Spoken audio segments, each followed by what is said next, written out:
Hello प्यारे बच्चों।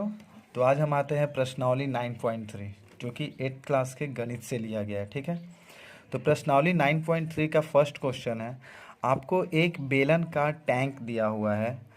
निम्नलिखित में से किस स्थिति में आप उस पृष्ठीय क्षेत्रफल ज्ञात करेंगे और किस स्थिति में आयतन ज्ञात करेंगे। मतलब आपके पास एक बेलन का टैंक दिया हुआ है, उसमें किस स्थिति में क्या करने पर आपको आयतन ज्ञात करना पड़ेगा और क्या करने पे आपको क्षेत्रफल ज्ञात करना पड़ेगा। तो सबसे पहले हम क्या करेंगे, एक बेलन का फोटो बना लेंगे। ठीक है, तो ये रहा आपका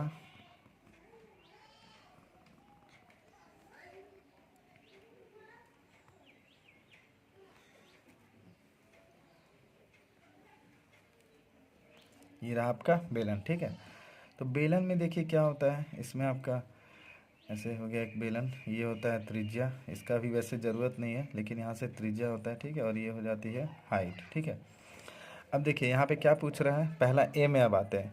ए में यह कह रहा है कि यह ज्ञात करने के लिए कि इसमें कितना पानी रखा जा सकता है।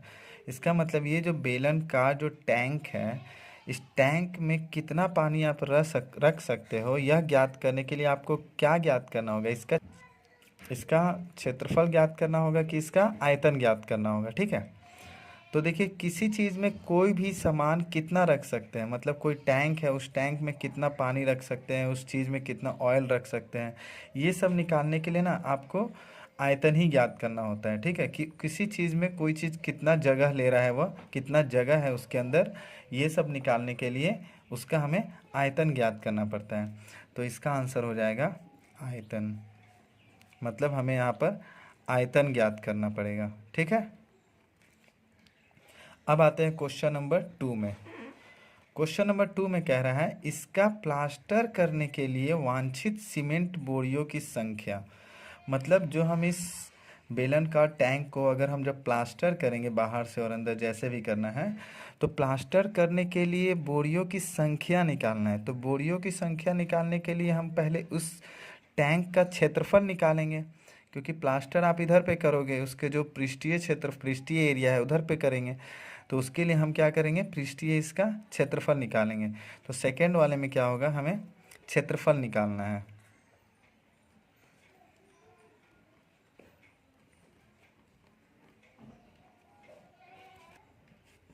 अब आते हैं क्वेश्चन नंबर सी में। इसमें भरे पानी से भरे जाने वाले छोटे टैंकों की संख्या। मतलब इसमें ये जो बड़ा जो टैंक है, ये जो बेलन का टैंक है, अब इस बेलन का टैंक को पानी से भरना है, तो उसके लिए छोटे छोटे बेलन का टैंक से पानी में लेकर इसमें भरेंगे। तो वह बेलन का टैंक की जो संख्या निकालनी है छोटे छोटे, उसके लिए हमें पहले क्या निकालना पड़ेगा कि कितना संख्या लगेगा। तो पहले तो हम क्या करेंगे, पहले बड़े वाले बेलन का जो टैंक है उसका आयतन निकालेंगे, फिर छोटे वाले का आयतन निकालेंगे, ऐसा करते हैं ना। तो इसके लिए संख्या निकालने के लिए हमें क्या करना है, हमें आयतन निकालना है। ठीक है, तो यहाँ पर भी इसका आंसर हो जाएगा आयतन।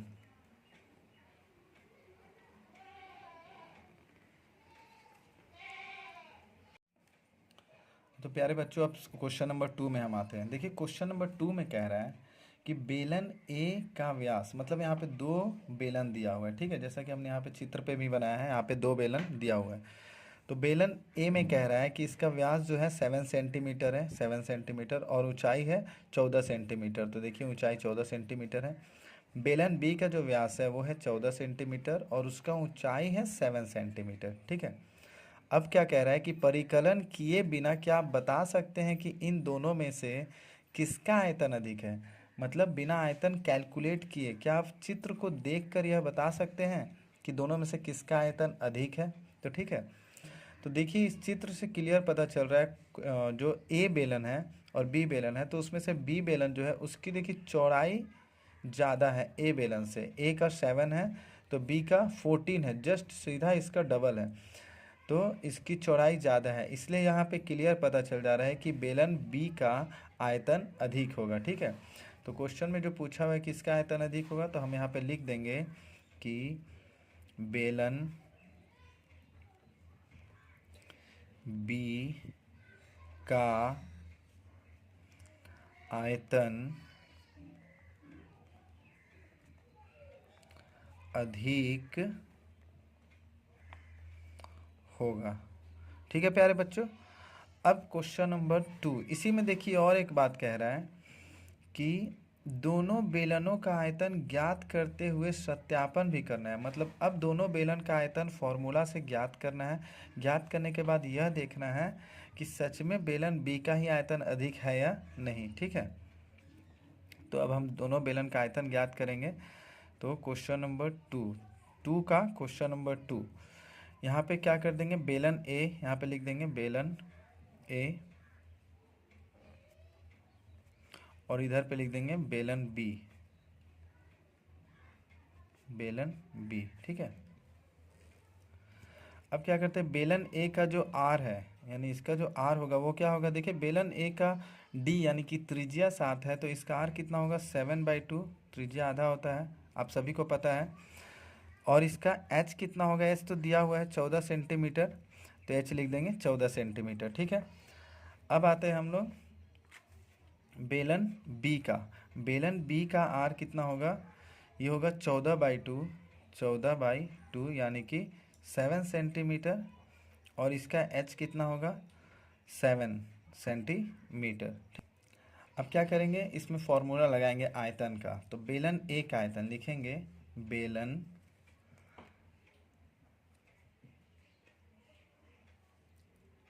तो लिखेंगे बेलन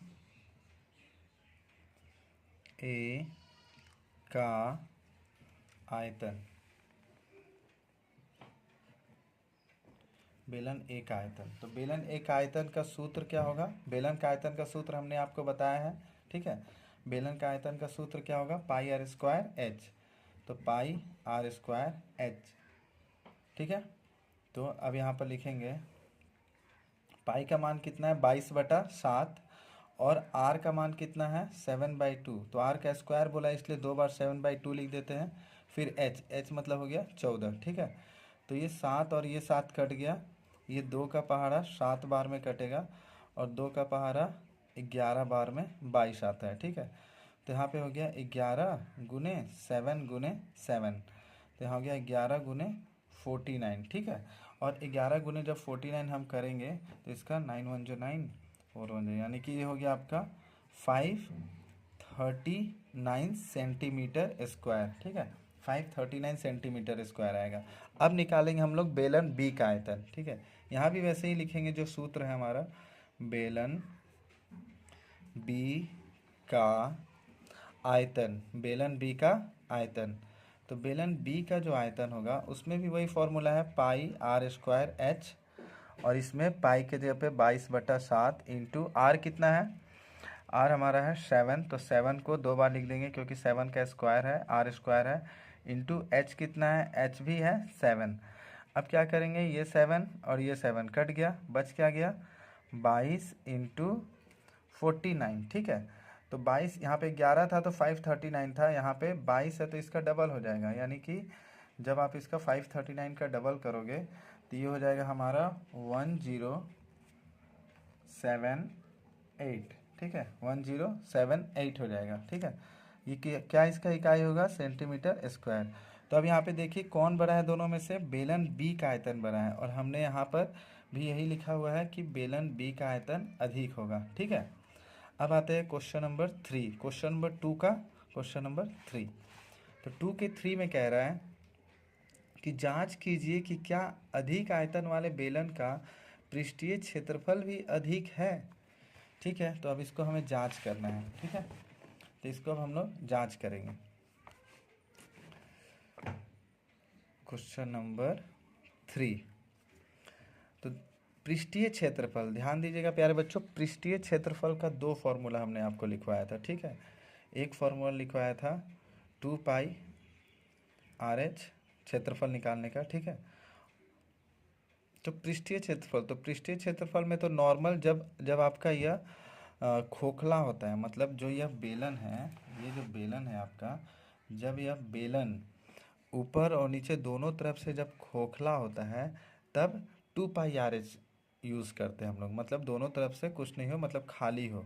लेकिन यहाँ पर तो पानी इसमें भरना है। ठीक है, तो इस एरिया ये वाला तो खाली नहीं है, पर ये ऊपर से खुला हुआ है, मतलब एक ही तरफ से खुला हुआ है, तो जब एक ही तरफ से खुला हुआ है तो पहले तो हम दोनों तरफ से खुला का फॉर्मूला लिखेंगे 2πRH प्लस, अब जब इधर से खुला नहीं है, इधर से ओपन नहीं है, तो ये है क्या, ये तो एक वृत्त है, तो यहाँ पर वृत्त का क्षेत्रफल का फॉर्मूला लगा देंगे, मतलब प्लस πr² कर देंगे। ठीक है, समझ गया ना।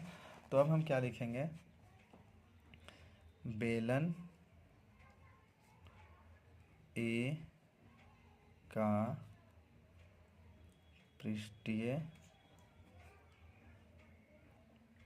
क्षेत्रफल क्या होगा, 2πRH प्लस πr²। ठीक है, तो इसको अब हम कॉमन ले लेंगे। यहाँ पे देखिए क्या कॉमन आ रहा है, πr कॉमन आ रहा है, तो इधर बच क्या रहा है 2h प्लस यहाँ पे सिर्फ r बच रहा है। ठीक है, तो पाई का वैल्यू क्या हो जाएगा 22/7, और बेलन ए के लिए r कितना है, बेलन ए के लिए r है 7/2, 7/2, तो 2 इंटू 14, h हो गया 14 प्लस r कितना है 7/2। फिर क्या करेंगे, अब इस 7 को इस 7 से काट देंगे और इस 2 1 जा 2 11 बार में, तो यहाँ हो गया 11। अब क्या करेंगे, इसको 28 हो गया, ये 2 4 जा 8 और 28 प्लस 7/2। ठीक है, अब 11, अब इस चीज़ को हम भिन्न का जोड़ कर सकते हैं ना, तो ये कितना हो जाएगा 2 और ये हो जाएगा 2 16, यानी कि 56 प्लस 7। ठीक है, अब इसका वैल्यू निकालेंगे तो देखिए कितना आएगा, 11 इंटू ये 56 प्लस 7 कितना हो जाएगा, 6 6 12 13 3, और यह 63/2। तो ये हो कितना गया एक्चुअल में, अब 11 को 63 से हम लोग मल्टीप्लाई करेंगे। ठीक है, तो 63 को 63 इंटू 11 जब हम लोग करेंगे तो कितना हो जाएगा 363, और यहाँ पे 6, तो 396, यानी कि 693, 693/2, 693/2।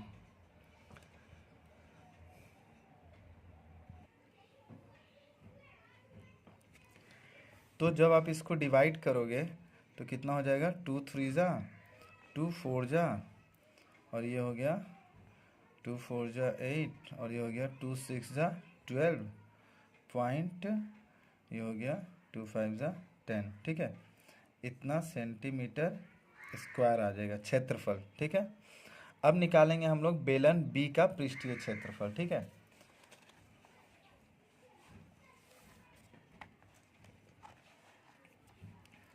तो यहाँ पे लिखेंगे बेलन बी का पृष्ठीय क्षेत्रफल, सेम यहाँ पे फॉर्मूला हो जाएगा πr 2h प्लस r। ठीक है, तो यहाँ पे क्या क्या भरेंगे, 22/7 इंटू आर कितना हो जाएगा, बेलन बी का आर कितना होगा 7 हो जाएगा। ठीक है, बेलन बी का आर 7 हो जाएगा, और 2 इंटू एच कितना होगा 7 प्लस आर हो गया 7। ठीक है, ये 7 7 कट गया तो बच गया 22, और 2 7 जा 14 प्लस 7। ठीक है, तो यहाँ हो गया 22, और 14 प्लस 7 कितना हो गया 21। ठीक है, अब 21 को 22 से मल्टीप्लाई कर लेंगे तो कितना हो जाएगा 2 2, और यहाँ पे 4, फिर 4 2 6 4, तो हो गया 462 सेंटीमीटर स्क्वायर। तो बेलन बी का पृष्ठीय क्षेत्रफल भी अधिक है। ठीक है, जैसा कि क्वेश्चन में पूछ रहा था कि जांच कीजिए, क्या जांच करना है कि क्या अधिक आयतन वाले बेलन का पृष्ठीय क्षेत्रफल भी अधिक है। तो हमें आयतन किसका अधिक मिला था, बेलन बी का, और बेलन बी का पृष्ठीय क्षेत्रफल भी अधिक मिला। तो हाँ, यहाँ पर क्लियर हो गया कि अधिक आयतन वाले, यानी कि यहाँ पे आप लिख सकते हो हाँ अधिक आयतन वाले बेलन का पृष्ठीय क्षेत्रफल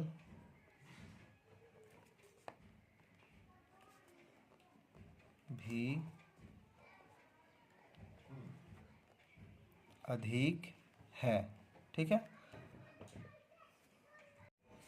तो प्यारे बच्चों हम आ गए हैं अब क्वेश्चन नंबर 3 पे। ठीक है, देखिए क्वेश्चन नंबर 3 में क्या कह रहा है। क्वेश्चन नंबर 3 में एक ऐसे घनाभ की ऊंचाई ज्ञात कीजिए जिसके आधार का क्षेत्रफल 180 सेंटीमीटर स्क्वायर और जिसका आयतन 900 सेंटीमीटर क्यूब है। ठीक है, तो सबसे पहले हम एक घनाभ बना लेंगे।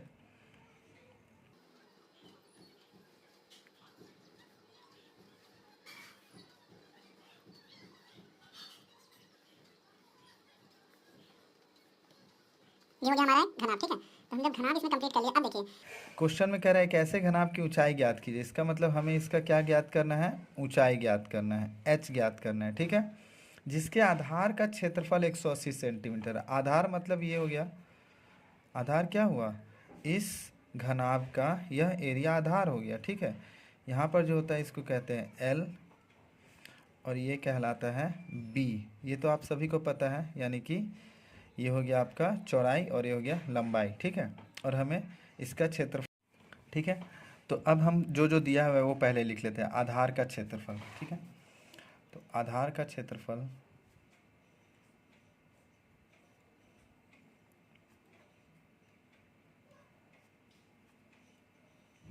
180 सेंटीमीटर स्क्वायर है। ठीक है, और इसका आयतन दिया हुआ है, तो आयतन